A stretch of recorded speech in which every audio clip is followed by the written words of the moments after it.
Tesla finally built its first Cybertruck, the company tweeted Saturday, 2 years behind schedule. The electric car company tweeted an image of workers in hard hats surrounding the sleek Cybertruck, which it said was built at its Gigafactory near Austin, Texas. Tesla revealed the prototype for the futuristic Cybertruck in 2019, saying production would begin in late 2021. The striking prototype looked like a large metal trapezoid on wheels, its exteriors made from a stainless steel alloy. However, a demonstration of the truck's supposedly unbreakable windows in 2019 backfired when a metal ball thrown at the windows did, in fact, break them. Tesla remained mostly silent about plans for the highly anticipated vehicle, but in 2021 announced an updated version was coming.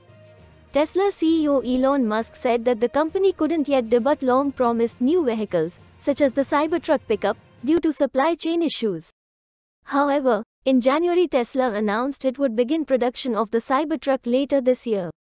It has previously said volume production of the vehicle is expected in 2024.